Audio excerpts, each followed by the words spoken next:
Alright, this is from an iPhone 12 Pro Max, and it is the flex cable that goes to the upper earpiece, proximity sensor, and Face ID equipment that's on the cable. And as you can see, this has been severed, which is a drag because we need to make sure that we keep the original materials together in order to have Face ID. So what I've done so far is I basically removed the flood illuminator.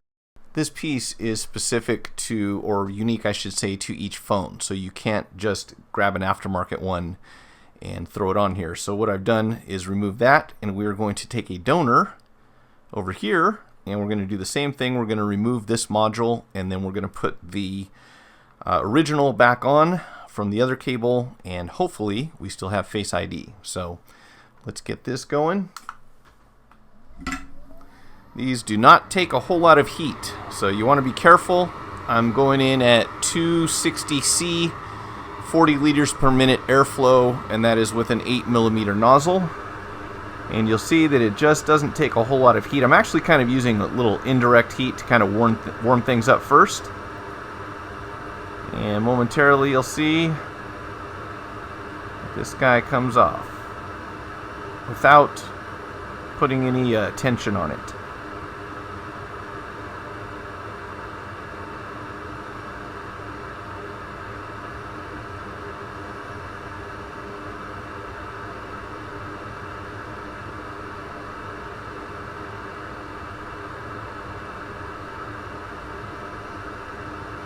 Alright, so get some flux on this. Oh, sorry, went out of focus there. A little bit of flux. I don't see any point in reballing this. Don't need a whole lot. So take this off.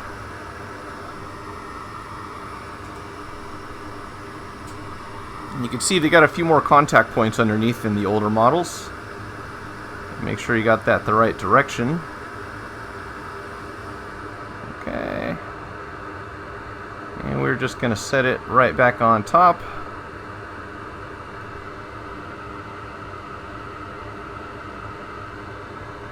Center it.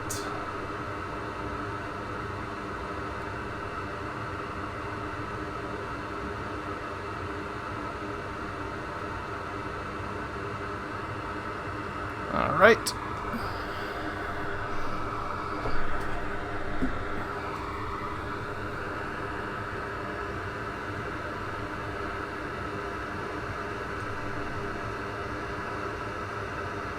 When we get up to temperature, it should act a bit like an IC BGA, somewhat, and I'm hoping it'll float into the right position. Whoops, got a little too far there. A little too much air.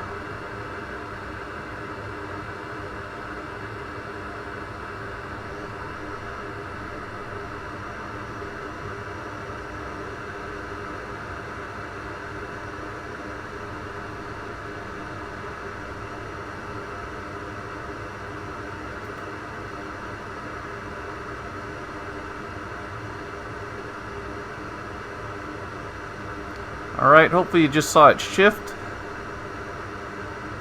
which means we should have enough heat to melt all the solder underneath. We'll let that cool down for a minute. I'm going to pause the camera here, so we'll let that cool down quite a bit. Okay, I let that sit for a couple minutes just to be safe, and we're going to clean it up a hair just in case there's any residual flux. Actually, I need to get it off this tape, so let's pull this up carefully so we don't tear it again. Oh boy, that's going to be fun. Okay, there we go.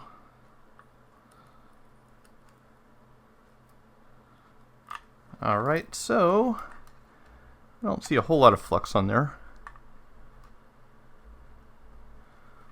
So it looks pretty clean, and more importantly, I wanted to take a look at it from this angle, and you can see that everything's sitting down flush, so we should be okay.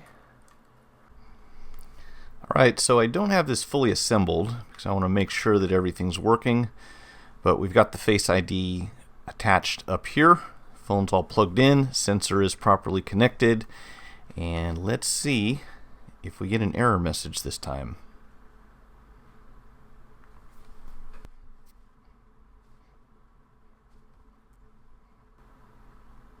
Alright, so that's a good sign. No error message about the Face ID. However, we do have a passcode, and as you can see, the light's going to play tricks because we don't have the proximity sensor aligned here in the frame. So I'm going to get this password, and then we'll be back to test it.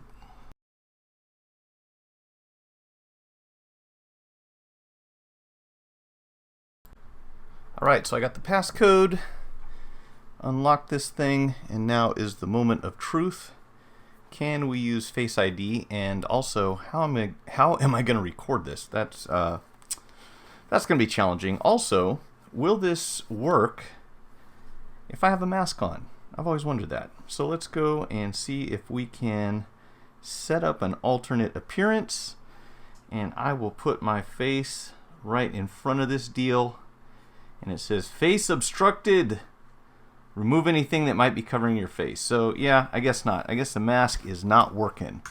So if we do this, move your head slowly to complete the circle. It does look like it's tracking. I'm confident it will pick up, and the Face ID should be fine. However, that's all you get in my face, Apple. So we are good to go on this, and that's how you fix the Face ID system on this phone.